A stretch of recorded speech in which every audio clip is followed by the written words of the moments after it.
বিরতির পর স্বাগত।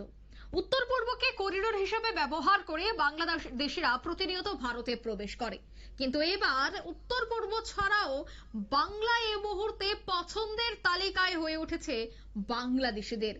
তার জন্য এবার বাংলাকে ব্যবহার করে, বাংলার সীমান্তকে ব্যবহার করে প্রতিনিয়তই বাংলাদেশিদের আনাগোনা বৃদ্ধি পাচ্ছে। বাংলাদেশিদের দৌরাত্ম্যে এবার অতিষ্ঠ সাধারণ মানুষ। দুজন বাংলাদেশিকে ইতিমধ্যে গ্রেফতার করা হয়েছে। সাগরপাড়া থানার পুলিশ আধিকারিকদেরকে গ্রেফতার করেছে। হেফাজতে নিয়ে জিজ্ঞাসাবাদ চালাবে বাংলার পুলিশ, এখনো পর্যন্ত যে খবর। তবে আমি আরো বিস্তারিত জানবো। টেলিফোন লাইনে যুক্ত হয়ে গেছে বাংলা থেকে বিশিষ্ট সাংবাদিক অঞ্জন শুকুল। অঞ্জন বাবু, ঠিক এই মুহূর্তে কি জানতে পারছেন, পুলিশ আধিকারিকরা কি জানাচ্ছে? দেখো, দুজন অনুপ্রবেশকারী বাংলাদেশে গ্রেপ্তার করলো সাগরপাড়া থানার পুলিশ। যেটা জানা যায়, সাগরপাড়া থানার পুলিশ সাগরপাড়া থানার চর কাটমারি এলাকায় নাকা তল্লাশি চালানোর সময় দুজন ব্যক্তিকে সন্দেহ হয় পুলিশের। তারপরে সাগরপাড়া থানার পুলিশ তাদের ডেকে জিজ্ঞাসাবাদ শুরু করে। কোনো সঠিক উত্তর দিতে না পারায় পুলিশের সন্দেহ বেড়ে যায়। তারপরেই তাদেরকে জিজ্ঞাসা করা হয় তারা কি করতে ভারতে এসেছিল আর কোথায় যাচ্ছিল। তারপরে তারা বলেন, গত কয়েক মাস আগে আসামের সীমান্তবর্তী বর্ডার এলাকা দিয়ে বাংলাদেশ থেকে ভারতে প্রবেশ করেছিল তারা। তারপরে আজ তারা ভারত থেকে বাংলাদেশের উদ্দেশ্যে, অর্থাৎ বাড়ির উদ্দেশ্যে যাওয়ার পরিকল্পনা এসেছিল সাগরপাড়া চক কাকমারি বর্ডার দিয়ে। তারপরে তাদের দুজনকে গ্রেপ্তার করে সাগরপাড়া থানা পুলিশ।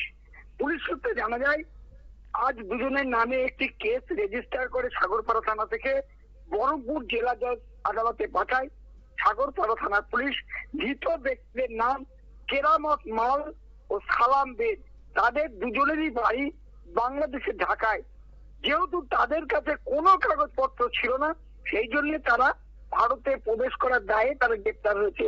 অন্যদিকে বলা ভালো, কয়েক মাস আগে আসার পরে তারা কিন্তু জাল আধার কার্ড বানিয়েছিল, আর জাল আধার কার্ড বানিয়েই কিন্তু ভারতের রমরমিয়ে নিজেরা বেরিয়ে বেড়াচ্ছিল। যেহেতু বিভিন্ন জায়গায় এখন নাকা চেকিং চলছে, সেই জন্য তারা বুঝতে পেরেছে যে ভারতে থাকা তাদের পক্ষে কিন্তু কষ্টদায়ক ব্যাপার, অর্থাৎ যে কোনো মধ্যে গ্রেপ্তার হতে পারে। সেই জন্যই তারা কিন্তু বাংলাদেশে চলে যাওয়ার ধারণা করেছিল। সেই সময় কিন্তু পুলিশের জালে তারা গ্রেপ্তার হয়। একদমই, ধন্যবাদ আপনাকে। অর্থাৎ মমতার রাজ্যে বাংলাদেশে অনুপ্রবেশীদের দৌরাত্ম্য অব্যাহত রয়েছে এবং ইতিমধ্যে দুজনকে গ্রেফতার করা হয়েছে, তাদেরকে জিজ্ঞাসাবাদ চালানো হচ্ছে।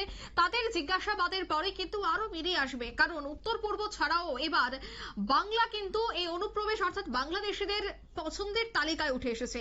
বাংলার যে সীমান্ত এলাকাগুলি রয়েছে, সেই সীমান্ত এলাকাগুলিকে ব্যবহার করে প্রতিনিয়তই অবৈধভাবে বাংলাদেশ থেকে তারা ভারতে প্রবেশ করছে।